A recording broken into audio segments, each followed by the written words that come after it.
तो फ्रायड कहता है इसलिए एंग्जाइटी को दूर करने के लिए टेक्निक कोई ना कोई।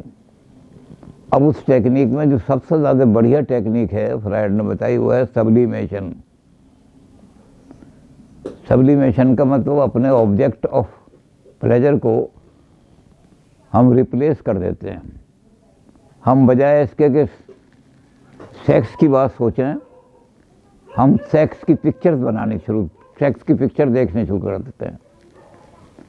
ऐसी पिक्चर फ्रायड ने बहुत अपने अस्पताल में टांग रखी थी। एक चिड़ा है, वो चिड़ी की चोंच से चोंच लगाए बैठा हुआ है और वो चिड़ी और चोंच जो है लगा के हिला रहा है। अब वो आदमी उसको देख रहा है। वो कहते हैं ऐसी पिक्चरें बनाओ, तुम भी ऐसी पिक्चर बनाओ, ये सब्लिमेशन हो जाएगी। तुम बजाय इसके कि सेक्स की बात करो, कविताएं ऐसे लिखो जो प्रेम की कविताएं हों, श्रृंगार रस की कविताएं। तो सब्लिमेशन सबसे अच्छा सिविलाइज तरीका है अपनी एंग्जाइटी को दूर करने का। जब कोई भी चारा ना मिले दर्द का अनवर, तो अफसाना दिल शेर के पर्दों में सुना दो। आप ऐसे शेर सुनाओ जो आपके उस चीज़ से मिलते जुलते हों। श्रृंगार रस के शेर सुनाओ, श्रृंगार रस की बातें करो, श्रृंगार रस के ड्रामे खेलो। उन ड्रामों में तुम जाके खेलोगे तो ये कहलाता सब्लिमेशन।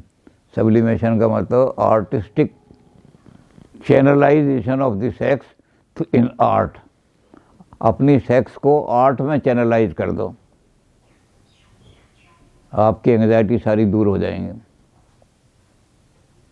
तो इस तरह से फ्रायड ने एंग्जाइटी के कई मैकेनिज्म निकाल करके हमारे सामने रखे। लेकिन इसके लिए ईगो को बड़ा काम करना पड़ता है,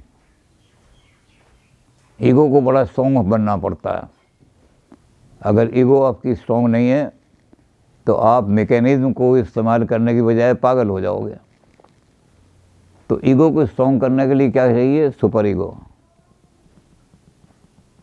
तो सुपर ईगो को अपने अंदर इनकॉर्पोरेट करो। तो एक तरीका ये हो गया सब्लिमेशन, और एक हो गया इनकॉर्पोरेशन, इंट्रोजेक्शन।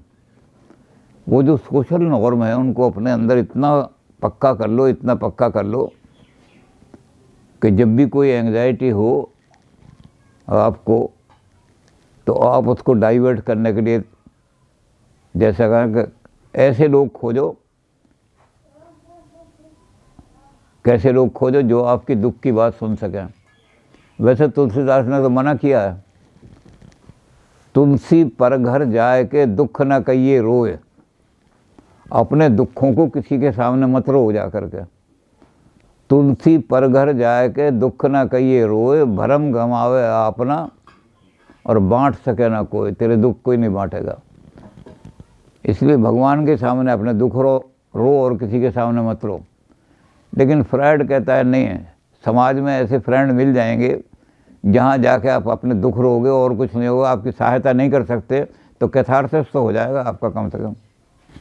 तो ये जो तरीका है दुखों को बांटने वाला, इंट्रोजेक्शन, समाज के नॉर्म को ऐसा इंट्रोजेक्ट कर लो कि जो लोगों को ये पता न लगे कि इसको कोई सेक्स की एनर्जी है या सेक्स की चिंता है, बल्कि उसको इस तरह से करो कि चिंता है लेकिन उसको बांटने के लिए लोगों के पास जाओ।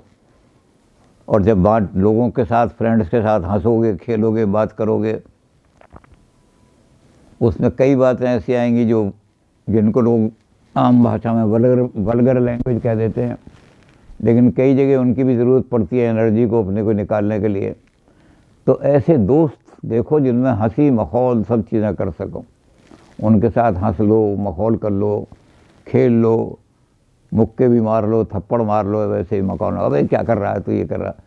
तो ये सारी की चीज़ें उसमें आ जाएंगी आपकी कि आपने सामाजिक नॉर्म को इंट्रोजेक्ट करके और एक ग्रुप बना लिया ऐसा, उसमें सामाजिक नॉर्म आपके इंट्रोजेक्ट हो गए।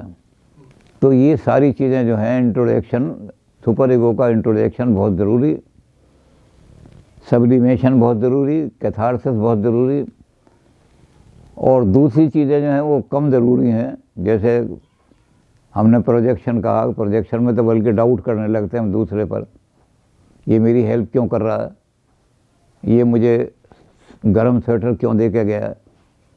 तो जैसे वो फ्राइड ने लिखा है वो सेब दे के गया उसको, तो बाद में उसको सोचा उसने कि ये मुझे एप्पल दे के क्यों गया, और वो उसके पीछे भागी। क्यों भागी? कि उसके अंदर ये क्रिमिनल टेंडेंसी थी कि किसी की हेल्प हो तो इसका मतलब वो सेक्स या उसके पिछले अनुभव होंगे ऐसे। तो उन्होंने कहा तुमने मुझे सेब क्यों दिए? तो उसके पीछे भागने से वो सारा मजेगा, उसके कहने से, शिकायत करने से या उससे लड़ने से, जो भी है उसके एंग्जाइटी कम तो हो जाएगी, लेकिन ये अच्छा तरीका नहीं है। तरीका दूसरे, तो अच्छे तरीके यही हैं।